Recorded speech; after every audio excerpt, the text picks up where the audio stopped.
APKLI, P. Temui Menteri UMKM, PKL dan UMKM, SEPI. Omzet anjlok, usulkan reformasi KUR.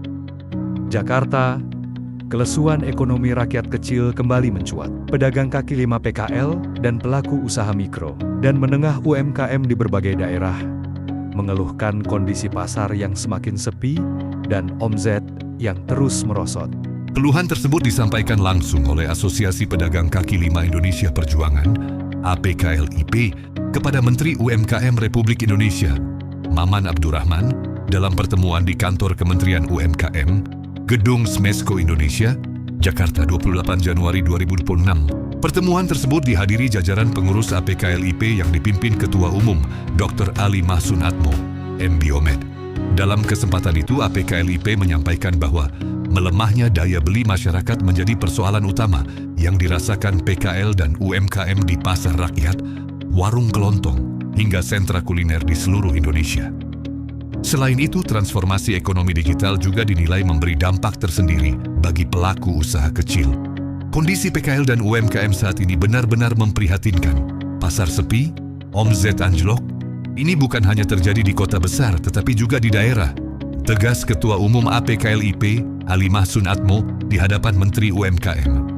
Dokter spesialis di bidang imunologi tersebut juga menyoroti dampak ekonomi digital yang dinilai belum sepenuhnya berpihak kepada pelaku usaha kecil. Selain itu, ia mengungkapkan efek lanjutan dari program makan bergizi gratis MBG yang telah berjalan hampir 1 tahun. Berdasarkan laporan dari berbagai daerah, banyak kantin sekolah terpaksa tutup, sementara usaha kuliner di sekitar lingkungan sekolah turut terdampak. Bahkan, sebagian gulung tikar. Di sisi lain, harga kebutuhan pokok justru mengalami kenaikan yang berpotensi memicu inflasi. Dalam pertemuan tersebut, APKLIP mendorong pemerintah melakukan terobosan kebijakan melalui reformasi skema kredit usaha rakyat (KUR) menjadi kredit MUPP, modal usaha produktif dan pendampingan melalui penerbitan peraturan Presiden. Ali Mahsun, yang pernah mendapat amanah membantu Rektor Universitas Darul Ulum Undar Jombang, Jawa Timur, periode 2010 sampai 2012, menilai bahwa sejak KUR diluncurkan pada 2007 di era Presiden Susilo Bambang Yudhoyono, dana pembiayaan yang telah dikucurkan mencapai ribuan triliun rupiah. Namun, menurutnya, dampak terhadap peningkatan kualitas dan daya saing UMKM masih belum signifikan serta berpotensi menimbulkan penyalahgunaan.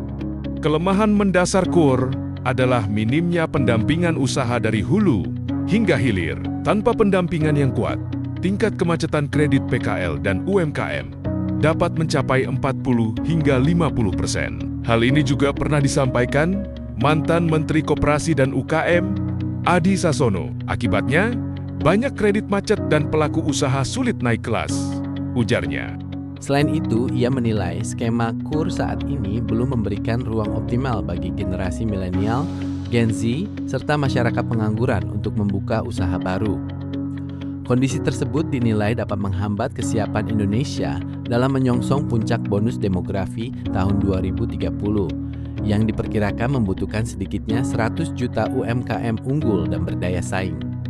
Selain reformasi pembiayaan, APKLIP juga mengusulkan revitalisasi dan integrasi pasar rakyat serta PKL dan UMKM melalui gerakan pasar rakyat di seluruh Indonesia. Mereka juga menyatakan dukungan terhadap penerapan satu data nasional UMKM melalui platform Sapa UMKM serta tata kelola satu rumah holding UMKM Indonesia.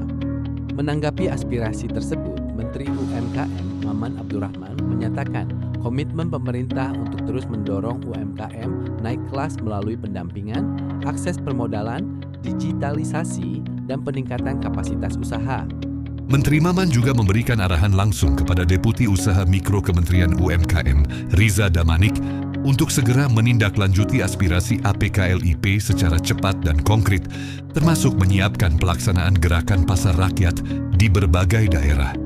Kami terus berupaya agar UMKM memiliki peran sentral dalam program unggulan Presiden Prabowo, termasuk program makan bergizi gratis MBG, ujar Maman Abdurrahman.